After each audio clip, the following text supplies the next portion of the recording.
الله. الصلاة والسلام عليك يا سيدي يا رسول الله وعلى آلك وصحابك يا سيدي يا رحمة للعالمين. حمد و صلاۃ کے بعد اللہ رب العالمین کا لاکھ لاکھ شکر اور مولا کریم کا بڑا ہی احسان ہے کہ جس رب کریم نے ہم گناہگاروں کو شکل انسانی میں پیدا فرمایا اور ہمیں طرح طرح کے انعامات اور اکرامات سے نوازا. جمعۃ المبارک کا بابرکت دن ہے. قرآن حکیم فرقان مجید کا پارہ نمبر 8 ہے. سورت کا نام ہے سورۃ الاعراف اور سورۃ الاعراف کی آیت نمبر 31 نمبر آیت میں نے آپ کے سامنے تلاوت کی ہے. اور آج کا جو ہمارا ٹاپک ہے وہ ٹاپک یہ ہے کہ جب ہم نماز کے لیے مسجد میں آئیں یا جمعہ پڑھنے کے لیے آئیں تو ہمارا جو لباس ہے وہ کیسا ہونا چاہیے، کس طرح کا لباس ہمیں پہننا چاہیے.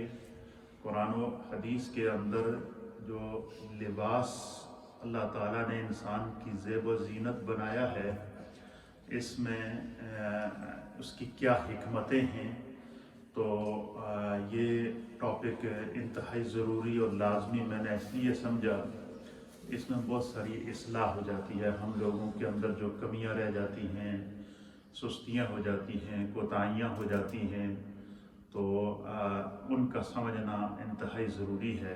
تقریریں تو آپ سنتے ہی رہتے ہیں، تقریر میں نئے نئے ٹاپک آپ حضرات کے لیے جو وقت اور معاشرے کی ضرورت ہوتی ہے وہ لے کر آتا ہوں. تو سب سے پہلے قرآنی آیات میں اللہ تعالیٰ نے متعدد مقامات پر نبی اکرم صلی اللہ تعالیٰ علیہ وآلہ وسلم کے لباس کا ذکر کیا ہے. یعنی ہم پر یہ کرم ہے اس رب کا کہ اس رب نے ہمیں ایسا محبوب عطا کیا. کہیں اللہ ان کے زلفوں کا ذکر کر رہا ہے، کہیں ان کے چہرہ انور کا ذکر کر رہا ہے، کہیں محبوب کے ہاتھوں کا ذکر کر رہا ہے، کہیں اللہ تعالیٰ خد و خا کہہ کے محبوب کے چہرے کے خد و خال بیان کر رہا ہے، کہیں رب کریم واللیل اذا سجا کہہ کر کے محبوب کی زلفوں کو بیان کر رہا ہے، کہیں اللہ تعالیٰ ید اللہ فوق ایدیہم کہہ کر کے مصطفیٰ کے ہاتھوں کا ذکر کر رہا ہے، کہیں رب کریم جو ہے علم نشرح لک صدرک کہہ کے مصطفیٰ کے سینے کا ذکر کر رہا ہے. کہیں پر قرآن حکیم فرقان مجید کو ہم دیکھیں تو اللہ تعالیٰ لا اقسم بہذا البلد وانت حل بہذا البلد، مکے کی جن گلیوں میں میرے مصطفیٰ گھومتے ہیں اور مکے کی جن گلیوں میں میرے مصطفیٰ قدم رکھتے ہیں، اللہ مصطفیٰ کے قدموں کا ذکر کرتا ہے. کہیں جب میرے مصطفیٰ اپنے رب کی عبادت کر کے جو ہے وہ کھڑے ہوتے ہیں اور آپ کے پاؤں مبارک سوج جاتے ہیں تو اللہ تعالیٰ جو ہے وہ محبوب علیہ السلام کی عبادت کا ذکر کر رہا ہے. تو قرآن کریم فرقان مجید کا اگر ہم مطالعہ کریں اور غور اگر آپ کریں گے تو قرآن نام ہی آدائے مصطفیٰ کا ہے، قرآن نام ہی سراپائے مصطفیٰ کا ہے، قرآن نام ہی خد و خال مصطفیٰ کا نام ہے. قرآن کے اندر اللہ تعالیٰ نے میرے محبوب کے کبھی لباس کا ذکر کیا. اچھا، قرآن کریم میں 3-4 مقامات ایسے ہیں جہاں اللہ تعالیٰ نبی پاک صلی اللہ علیہ وسلم کے جو لباس تھے ان کو مختلف انداز میں بیان کر. مثلا حضور علیہ السلام جو چادر مبارک پہنتے تھے، جو کیا کرتے تھے، چادر مبارک، اس کو رب تعالیٰ نے قرآن کے اندر بیان فرمایا کہ یا ایھا المزمل. سورہ مزمل جو ہم پڑھتے ہیں، مزمل کا معنی ہے چادر اوڑھنے والے.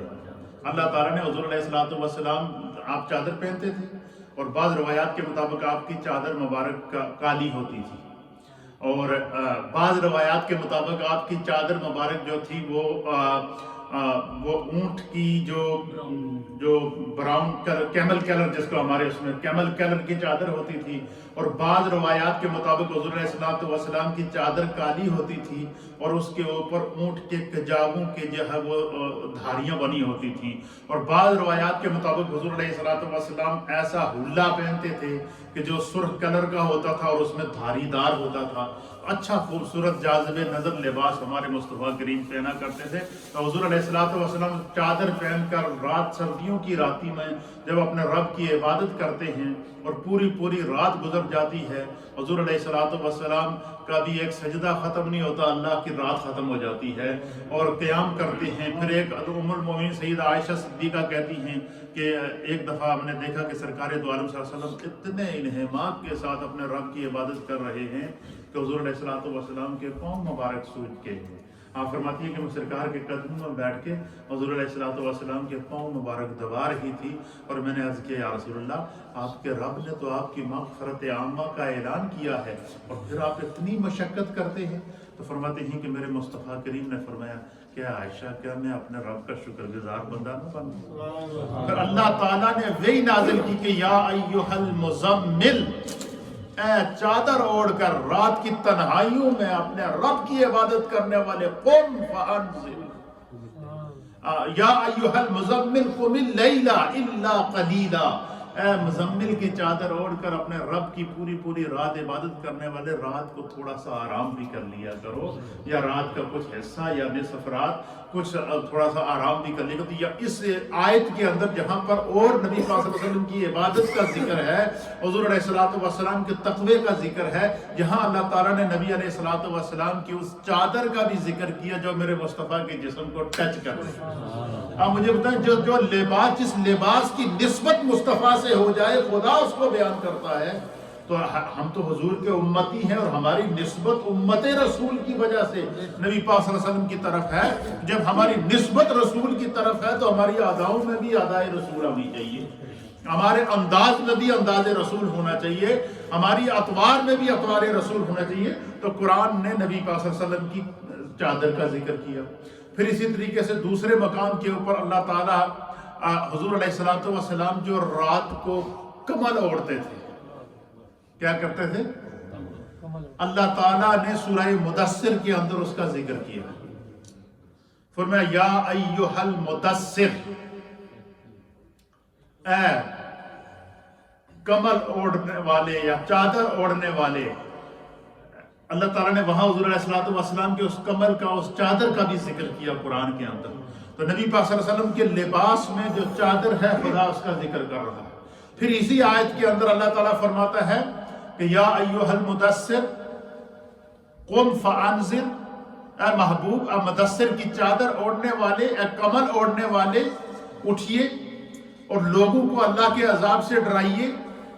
وربک فکبر، اور اپنے رب کی بڑائی بیان کیجیے، اس کی تکبیر بیان کیجیے۔ پھر آگے فرمایا فثیابک فطہر، اے محبوب جو آپ اپنا لباس پہنتے ہیں اس کو اسی طرح پاک و صاف رکھا کریں۔ حضور علیہ الصلوۃ والسلام جو جسم پر لباس پہنتے تھے، سورہ مدثر کے اندر اللہ تعالیٰ نے جو ہے وہ نبی اکرم صلی اللہ تعالیٰ علیہ وسلم کی اس کو جو ہے وہ بیان فرمایا ہے قرآن پاک کی سورہ مدثر کے اندر، جو ہے وہ اس کی آیت نمبر 3 کے اندر وَرَبَّكَ فَكَبِّرْ کہہ کے پھر آگے فرمایا وَثِيَابَكَ فَطَهِّرْ، اے محبوب آپ اپنے لباس کو پاک کیا کیجئے، اپنے لباس کو اسی طرح پاک رکھیں جس طرح کہ آپ نے پہنا ہوا ہے۔ اللہ اکبر۔ حضور علیہ الصلوۃ والسلام کے جسم کے کپڑوں کا بھی اللہ ذکر کر رہا ہے۔ اسی طریقے سے قرآن کریم میں جو نبی علیہ الصلوۃ والسلام چادر مبارک پہنتے تھے، اوڑھتے تھے، اس کا بھی اللہ ذکر کر رہا ہے۔ جو کمل اوڑھتے تھے خدا اس کا بھی ذکر کر رہا ہے۔ اسی طریقے سے محبوب علیہ الصلوۃ والسلام کے پورے سراپے کو اللہ تعالیٰ مختلف انداز میں قرآن میں بیان کر رہا ہے۔ کیوں؟ کہ اللہ تعالیٰ نے، چونکہ قیامت تک کے لیے شریعت مصطفیٰ کی رہنی ہے، قیامت تک کے لیے زمانہ مصطفیٰ کا رہنا ہے، تو جب زمانہ مصطفیٰ کا ہے، شریعت مصطفیٰ کی ہے، تو پھر قیامت تک کے لیے ادائیں بھی مصطفیٰ کی۔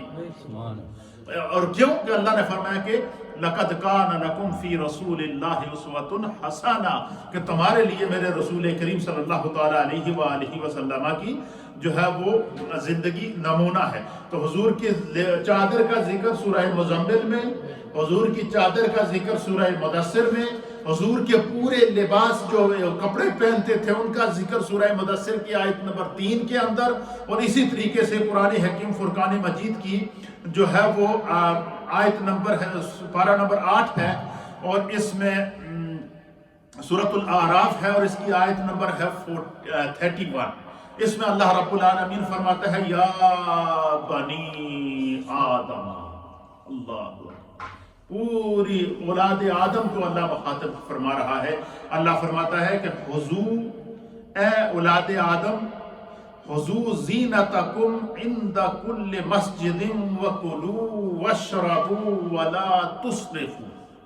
اللہ فرماتا ہے کہ اے بنی آدم، ہر عبادت کے وقت کیا کرو؟ اپنا لباس پہن لیا کرو، اچھا لباس پہن لیا کرو، پاک لباس پہن لیا کرو۔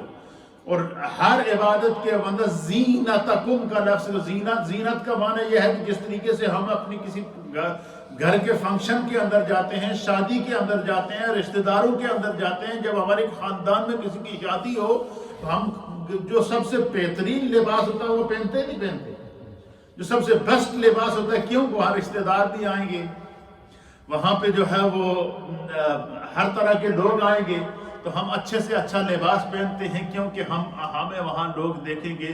تو امام اعظم، امام الائمہ، سراج الامہ، حضرت امام اعظم ابو حنیفہ رضی اللہ تعالیٰ عنہ کا یہ معمول میں ان کے حالات پڑھ رہا تھا، تو اس میں ان کے معمولات میں سے یہ گزرا کہ حضرت امام اعظم رضی اللہ تعالیٰ عنہ جب تہجد کے لیے اٹھتے تو آپ غسل کرتے اور تازہ لباس، بالکل خوبصورت پاکیزہ لباس، فرش لباس پہنتے اور پھر نماز تہجد ادا کرتے۔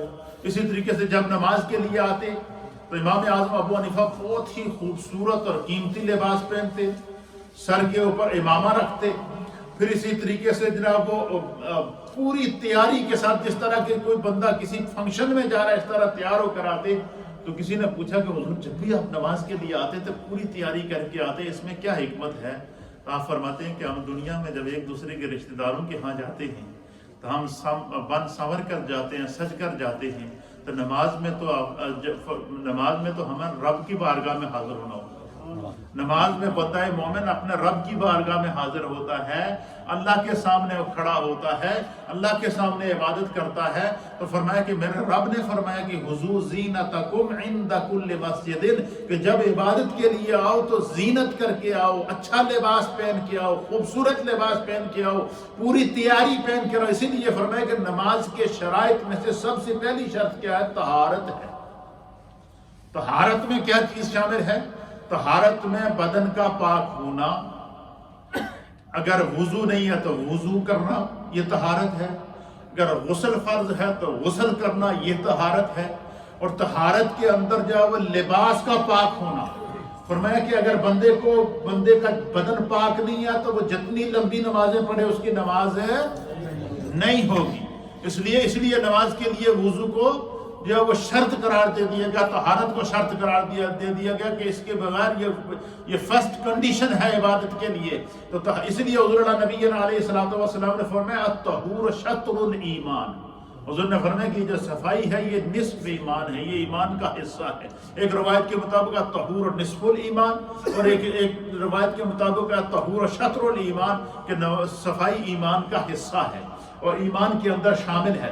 تو اس لیے نبی اکرم صلی اللہ تعالیٰ علیہ وآلہ وسلم نے جو ہے وہ ہمیں تعلیم فرمائی ہے۔ تو نماز کے لیے طہارت سب سے پہلی شرط ہے۔ طہارت میں وضو کا ہونا، طہارت میں لباس کا پاک ہونا، اور اگر لباس پاک نہیں ہے، بندے کا لباس ناپاک ہے تو نماز نہیں ہوگی۔ اسی طریقے سے طہارت کے اندر جو ہے وہ جگہ کا پاک ہونا، جس جگہ بندہ نماز پڑھے اس جگہ کا پاک ہونا وہ بھی ضروری ہے۔ تو اس لیے طہارت کو پہلی شرط قرار دے دیا گیا۔ تو نبی اکرم صلی اللہ تعالیٰ علیہ وآلہ وسلم نے جو ہے وہ ہمیشہ جب بھی نماز ادا کی ہے تو پوری تیاری اور پورے اہتمام کے ساتھ، انشاءاللہ آگے چل کے میں آپ کے سامنے احادیث بھی پیش کروں گا۔ تو پہلے سورہ مزمل آپ کی چادر کا ذکر، سورہ مدثر میں بھی چادر کا ذکر، اور اس کی آیت نمبر 3 کے اندر فَثِيَابَكَ فَطَهِّرْ کہہ کر کے اللہ تعالیٰ میرے مصطفیٰ کے لباس کی پاکیزگی کو بیان کر رہا ہے، میرے مصطفیٰ کے لباس کی طہارت کو بیان کر رہا ہے۔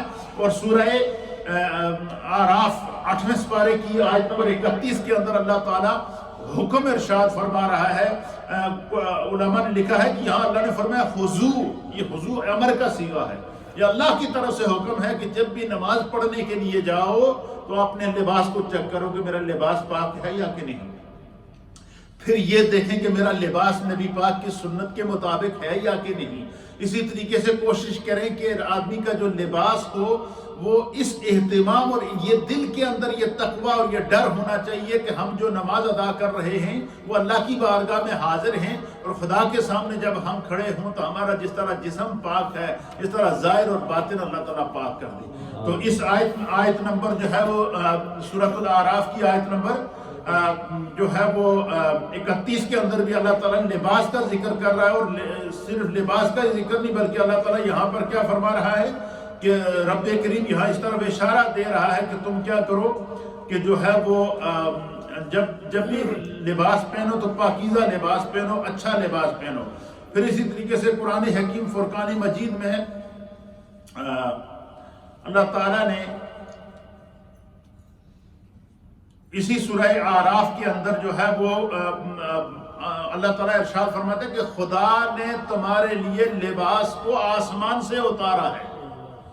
اچھا، لباس کہتے ہیں، لباس اس چیز کو کہتے ہیں کہ جو انسان کے عیبوں کو چھپا دے، انسان کے جو ہے وہ ظاہری جو عیب ہے اس کو چھپا دیتا ہے. اور اسی طریقے سے قرآن حکیم فرقان مجید کے اندر جو ہے وہ جو قرآن بیان کرتا ہے کہ جو میاں اور بیوی ہوتے ہیں یہ ایک دوسرے کا لباس ہے. قرآن کہہ رہا ہے کہ بیوی میاں کے عیبوں کو جانتی ہے، میاں بیوی کے عیبوں کو جانتا ہے، لیکن یہ دونوں کے درمیان وہ راز ہے. اس لیے قرآن کریم فرقان مجید نے باقاعدہ اس کو بیان کیا کہ اللہ تعالیٰ نے قرآن کے اندر بیان فرمایا ہے. یہ ہے سورۃ البقرہ کی آیت نمبر ہے 187 کے اندر اللہ تعالیٰ فرماتا ہے ہن لباس لکم وانتم لباس لہن. یہاں میاں اور بیوی کو اللہ تعالیٰ مخاطب کر رہا ہے کہ میاں بیوی کے لیے لباس ہے، پردہ ہے، اور بیوی میاں کے لیے لباس ہے، پردہ ہے. تو اس لیے یہ جو لباس ہے یہ اللہ تعالیٰ نے انسان کی زینت کے لیے پیدا. حضرت سیدنا آدم علیہ نبینا علیہ السلام کو جب اللہ تعالیٰ نے پیدا کیا تو اللہ تعالیٰ نے انہیں جنتی لباس عطا کیا. کیا عطا کیا؟ جنتی لباس. اور وہ جنتی لباس کیا تھا؟ یہ جو ہمارے نیلز ہیں، ناخن ہیں، یہ ناخن نظر آ رہے ہیں آپ کو، یہ پورا لباس تھا حضرت آدم علیہ السلام. یہ جنتی لباس ہے اور یہ ایسا لباس ہے جو واٹر پروف ہے. آپ نے دیکھا نا ناخن کے اندر پانی نہیں جاتا، اور اس کو ذرا سی بھی تکلیف ہو جائے تو علماء اور محدثین نے لکھا کہ جس وقت آدم علیہ السلام کو اللہ نے مٹی سے تیار کیا، سیدنا آدم علیہ السلام کے اندر روح پھونکی، اور حضرت آدم علیہ السلام جب اٹھ کر بیٹھے اور آپ کو چھینک آئی اور آپ نے الحمدللہ کہا تو سب سے پہلے اللہ تعالیٰ نے حضرت سیدنا آدم علیہ نبینا علیہ السلام کو جو تحفہ عطا فرمایا وہ جنتی جوڑا عطا فرمایا. اچھا، جنت میں ہر مومن کا لباس یہ ہمارے ناخون کا لباس ہوگا، یہ پورے جسم کا لباس ہوگا، پورے جسم کا لباس. اور جس وقت حضرت آدم علیہ السلام سے بھول ہوئی اور آپ شجر ممنوعہ کے پاس چلے گئے تو اللہ تعالیٰ کی طرف سے جب جو ہے وہ ناراضگی کا اظہار کیا گیا تو پھر کیا ہوا؟ قرآن کریم فرقان مجید نے اس منظر کو بیان کیا ہے، نبی اکرم صلی اللہ علیہ وسلم نے اس منظر کو بیان کیا کہ حضرت آدم علیہ السلام اور حضرت حوا اور حضرت حوا کا بھی لباس یہی تھا، ناخون کا لباس تھا. اور وہاں کے یہ کپڑے نہیں تھے، کسی مل کا بنا ہوا کپڑا جنت میں نہیں ہوتا ہے، یا کسی فیکٹری کا بنا ہوا کپڑا نہیں ہوتا، یا کسی کاٹن کا بنا ہوا کپڑا نہیں ہوتا، بلکہ یہ اللہ تعالیٰ نے جنتی لباس تیار کیا ہوا ہے. اور ہر مومن کو جنت کی نشانی دی ہے کہ اگر جنت میں یہ لباس پہننا ہے تو دنیا میں اللہ اور اس کے رسول پر ایمان لاؤ، دنیا میں خدا اور اس کے رسول کے احکامات پر عمل کرو. تو حضرت آدم علیہ السلام سے جب بھول ہوئی تو سب سے پہلے جو اللہ کی طرف سے ان پر اثرات ظاہر ہوئے ناراضگی کے وہ کیا ہے کہ آپ کا جنتی لباس اتر گیا. کیا ہو گیا؟ جنتی لباس اتر گیا. حضرت آدم علیہ السلام پریشان ہو گئے، جسم بالکل برہنہ ہو گیا. تو روایات کے اندر آتا ہے حضرت آدم علیہ السلام نے جو ایک جنتی درخت تھا، پیپل کا درخت تھا جس کے بڑے بڑے پتے ہوتے ہیں، یہ ہمارے سائیں صاحب ان کی درگاہ کے اوپر وہ درخت موجود ہے اور بڑے بڑے پتے اس کے لوگ توڑ کے لے جاتے ہیں، جا کے جانوروں کو کھلاتے ہیں. تو اس درخت کے پتے جو ہے وہ آپ نے اپنے جسم کے ساتھ باندھ کر اپنے جسم کے اوپر پردہ کیا ہے. تو قرآن کریم فرقان مجید کے اندر اللہ تعالیٰ نے جو ہے وہ ارشاد فرمایا اسی سورۃ الاعراف کے اندر کہ اللہ تعالیٰ نے کیا کیا کہ جو ہے وہ لباس کو انسان کے لیے اسپیشل رب کریم نے نازل کیا. اب لباس سے نبی اکرم صلی اللہ تعالیٰ علیہ وسلم کا لباس کیسا ہوتا تھا. اب چند حدیث میں آپ کی خدمت میں پیش کر دیتا ہوں کیونکہ ٹائم کم ہے اس کے اندر. میں چاہوں گا کہ تو قرآن کریم کی متعدد آیات، اتنا یاد رکھیے گا، سورہ مزمل کے اندر لباس کا ذکر، سورہ مدثر کے اندر لباس مصطفیٰ کا ذکر، سورۃ الاعراف کے اندر لباس مصطفیٰ کا ذکر، اسی طریقے سے مختلف صورتوں کے اندر جو اللہ تعالیٰ نے لباس مصطفیٰ کو بیان کیا، انسانیت کے لباس کو بیان کیا ہے. اور اب سرکار دو عالم صلی اللہ علیہ وسلم کا لباس کیسا ہوتا تھا اس کے بارے میں مولا کائنات جناب سیدنا علی المرتضیٰ کرم اللہ وجہہ الکریم کی روایت ہے.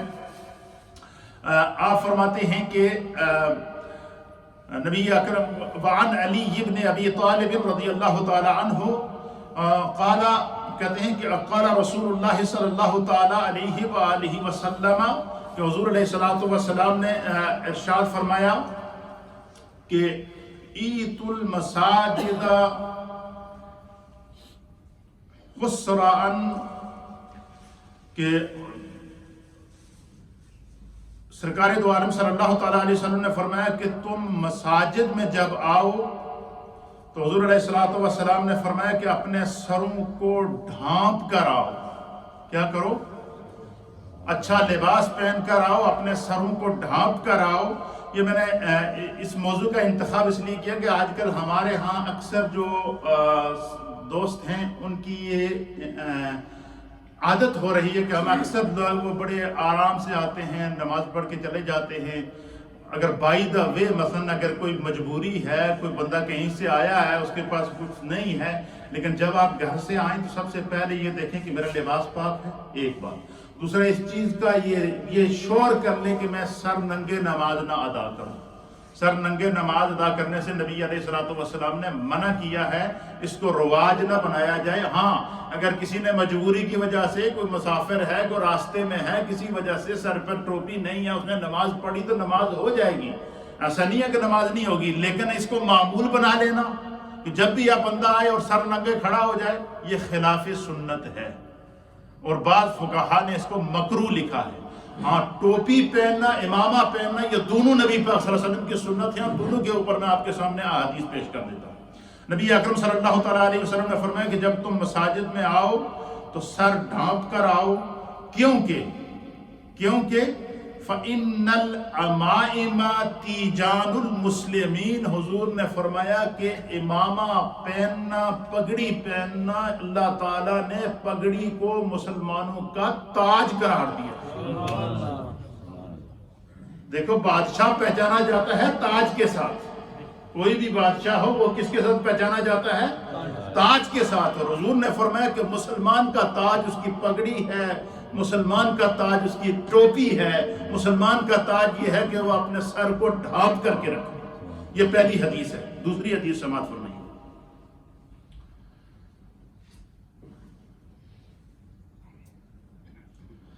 دوسری حدیث ہے، نبی اکرم صلی اللہ تعالیٰ علیہ وآلہ وسلم نے فرمایا،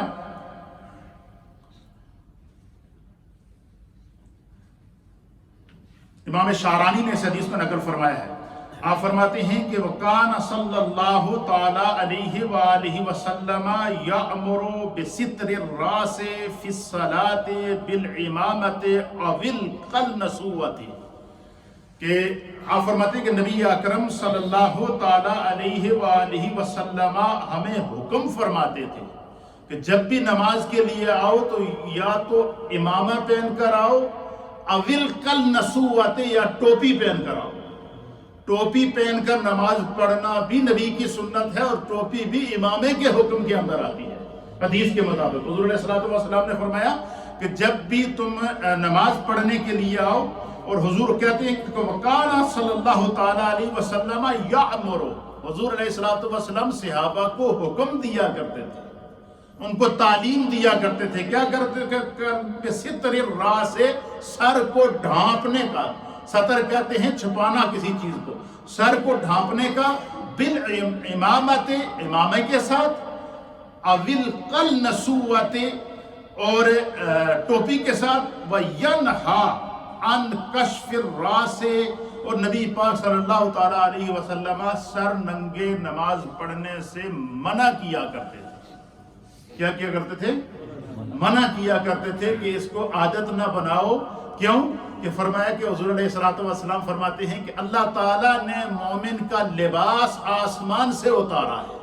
اور اسی طریقے سے صحابہ اکرام کہتے ہیں کہ جب جنگ بدر ہوئی اور اللہ تعالیٰ نے مسلمانوں کے لیے اور اسلام کی مدد کے لیے فرشتے نازل کیے فوج در فوج، تو بعض صحابہ کہتے ہیں کہ ہم نے جبریل علیہ السلام کو دیکھا کہ وہ جنتی گھوڑے پر سوار ہو کر میدان عرفات میں انسانی شکل کے اندر آئے، تو آپ نے زرد رنگ کا، پیلے رنگ کا امامہ پہنا ہوا تھا. تو گویا فرشتوں نے بھی نبی پاک صلی اللہ علیہ وسلم کی بارگاہ میں جب جبریل علیہ السلام آتے تھے تو وہ بھی سر کو ڈھانپ کر آیا کرتے تھے. پھر اسی طریقے سے یہ حدیث نمبر 2 ہے. اور حدیث نمبر 3 سماعت فرمائیے کہ جس کو نبی اکرم صلی اللہ تعالیٰ علیہ وسلم نے بیان فرمایا ہے. حضرت ابو ہریرہ رضی اللہ تعالیٰ عنہ بیان کرتے ہیں کہ وعن ابی ہریرہ رضی اللہ تعالیٰ عنہ بعض اصحاب الرسول اللہ صلی اللہ تعالیٰ علیہ وسلم انہو قال ما خرج الینا رسول اللہ صلی اللہ تعالیٰ علیہ وآلہ وسلم یوم الجمعۃ الا هو معتمم وَإِن لَمْ تَكُنْ عِمَامَةً وَصَلَ الْخِرْقَةَ بَعْدَهَا. آپ فرماتے ہیں کہ نبی اکرم صلی اللہ تعالیٰ علیہ وآلہ وسلم جب جمعے کے لیے تشریف لاتے تو حضور علیہ السلام پگڑی باندھ کر، سفید لباس پہن کر اور پگڑی باندھ کر، اور حضور علیہ السلام کی جو امامہ مبارک تھا، ایک روایت کے مطابق آپ کالا امامہ پہنتے تھے، ایک روایت کے مطابق آپ سفید امامہ پہنتے تھے، اور ایک روایت کے مطابق آپ نے زرد امامہ بھی پہنا ہے. اسی طریقے سے نبی اکرم صلی اللہ تعالیٰ علیہ وسلم ٹوپی پہنا کرتے تھے، اور ایک روایت کے مطابق حضور علیہ السلام کی جو ٹوپی تھی وہ اس کے سائڈوں پر کان ہوتے تھے.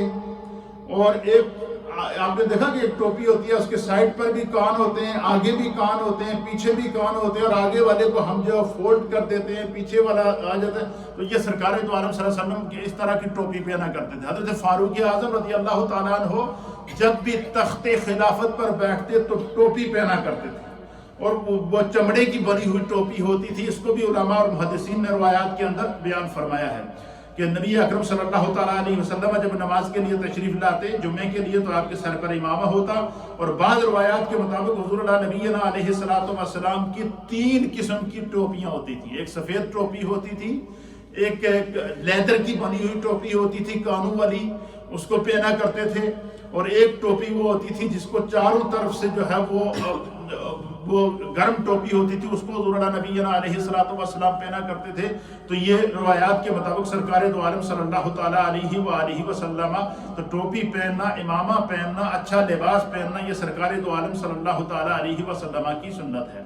پھر حضرت سیدنا ابو بکر صدیق رضی اللہ تعالیٰ عنہ کہتے ہیں کہ حضور نبینا علیہ السلام نے جب آخری نماز پڑھنے کے لیے مسجد میں آیا، آپ مرض الموت کے اندر تھے، اور سرکار جب آخری نماز پڑھنے کے لیے مسجد میں تشریف لائے تو حضور نبینا علیہ السلام کی بالکل جو ہے وہ یہ نیچے سے نیچے کا جو دھڑ تھا نا، ان سے بالکل ٹانگیں چل نہیں سکتے تھے. حضرت مولا کائنات اور ایک اور صحابی تھے، اپنے کندھوں پر حضور ان کے کندھوں پر ہاتھ رکھ کر اس طرح ٹانگوں کو گھسیٹتے ہوئے مسجد میں تشریف لائے. آپ کھڑے نہیں ہو سکتے تھے، تو آپ نے سیدنا صدیق اکبر رضی اللہ تعالیٰ عنہ کو فرمایا کہ آپ نماز پڑھائیں. تو حضرت سیدنا صدیق اکبر کہتے ہیں کہ سوموار کے دن نبی علیہ السلام لما کان یوم الاثنین خرج رسول اللہ صلی اللہ تعالیٰ علیہ وسلم عاصبا راسہ الی الصبح و ابا بکر. فرماتے ہیں کہ سوموار کے دن نبی اکرم صلی اللہ علیہ وسلم صبح کی نماز کے لیے تشریف لائے. آپ صلی اللہ تعالیٰ علیہ وسلم نے اپنے سر پر پگڑی پہنی ہوئی.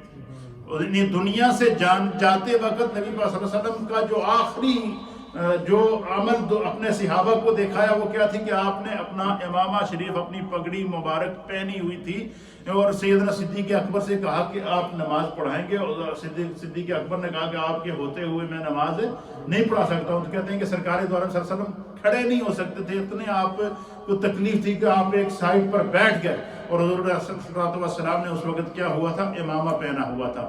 سرکار دو عالم صلی اللہ تعالیٰ علیہ وآلہ وسلم پھر حضرت ابن عمر رضی اللہ تعالیٰ عنہ بیان کرتے ہیں کہ انہو کان اذا مسح راسہ رفع القلنسوۃ ومسح مقدم راسہ۔ حضرت عبداللہ ابن عمر کہتے ہیں کہ سرکار دو عالم صلی اللہ تعالیٰ علیہ وآلہ وسلم نے ٹوپی پہنی ہوئی تھی، اور حضور نبی علیہ الصلوۃ والسلام نے وضو فرمایا، اور وضو کرتے ہوئے آپ نے اپنی ٹوپی کو اوپر اٹھایا، اور ٹوپی کو اوپر اٹھا کر سر کا مسح کیا، اور پھر ٹوپی پہن۔ پھر ایک روایت کے مطابق سرکار دو عالم صلی اللہ علیہ وسلم جو ہے وہ آپ وضو کر رہے تھے، اور آپ نے جو ہے وہ امامہ پہنا ہوا تھا، اور وضو کے دوران جب آپ سر کے مسح کے لیے نکلے تو آپ نے امامہ اوپر اٹھایا اور سر کا مسح کیا، اور اس طرح یعنی آپ دیکھیں کہ وضو کے وقت بھی حضور علیہ الصلوۃ والسلام نے امامہ پہنا ہے، ٹوپی پہنی ہے۔ اسی طریقے سے اللہ کے حبیب علیہ الصلوۃ والسلام نے جو ہے وہ صحابہ اکرام کو باقاعدہ اس کی ترغیب دی ہے۔ فاروق اعظم رضی اللہ تعالیٰ عنہ یہی صحابہ اکرام کا یہی لباس ہوتا تھا، تو اس لیے اللہ تعالیٰ نے قرآن حکیم فرقان مجید کے اندر اچھا لباس پہننے، زیب و زینت کر کے مسجد میں آنے، اور اللہ کی بارگاہ میں مکمل طور پر تیار ہو کر آنے کے لیے۔ آپ دیکھیں کہ ہمارے یہاں ایک رواج یہ ہے کہ یہ رواج بن گیا ہے، جیسے یہ ہونا نہیں چاہیے کہ مسجدوں کے باہر ٹوپیاں رکھی ہوتی ہیں، پھوڑی کی بنی ہوئی ٹوپیاں، پھٹی ہوئی ٹوپیاں۔ آپ مجھے بتائیں، بندہ آتا ہے اور وہ ٹوکری سے وہ ٹوپی اٹھائی پھٹی ہوئی سر پر پہن کھڑا ہو گیا نماز کے۔ اب مجھے بتائیں کہ اگر ہم اپنے کسی رشتہ دار کے ہاں شادی میں جائیں یا کسی اپنے فیملی فنکشن میں جائیں، آپ میں سے کوئی ہے وہ پھٹی ہوئی ٹوپی پہن کے جائے گا؟ کوئی ہے؟ ہم اچھے سے اچھا لباس تلاش کرتے ہیں، تو کیا اللہ کی بارگاہ ایسی رہ گئی ہے کہ بس وہ ڈنگ ٹپاؤ، سر تو بوجھ اتارو؟ اس طرح کی بات نہیں ہونی چاہیے۔ اللہ تعالی ہمیں دین سمجھنے کی توفیق عطا فرمائے۔ آج کی گفتگو کا حاصل کلام یہ ہے کہ تقریباً 15 احادیث میں نے نکالی ہوئی تھی، جس میں نبی پاک صلی اللہ علیہ وسلم ٹوپی پہنتے تھے، آپ امامہ پہنتے تھے، آپ سر ننگے نماز پڑھنے سے منع کیا کرتے تھے۔ ہاں، اگر بائی دا وے کوئی بندہ آ گیا، کہیں سفر سے آیا ہے، کہیں ہو گیا، اس کے پاس ٹوپی نہیں ہے، اس نے نماز ادا کر لی تو نماز تو ہو جائے گی، لیکن اگر کسی سنت کو بندہ ترک کر کے معمول بنا لے اور اس چیز کو عادت بنا دے، اس کو عادت نہ بنائے۔ میں نے دیکھا آج کل ہمارے اکثر نوجوان سر ننگے نماز پڑھتے ہیں۔ اللہ تعالیٰ ہمیں دین سمجھنے کے، ہمارا کام ہے پیغام آپ تک پہنچانا، عمل کریں یا نہ کریں یہ آپ لوگوں کی ذمہ داری ہے، لیکن جو دین کا پیغام ہے وہ ہر ایک تک پہنچنا چاہیے۔ یہ اذان ہوگی پھر سنت۔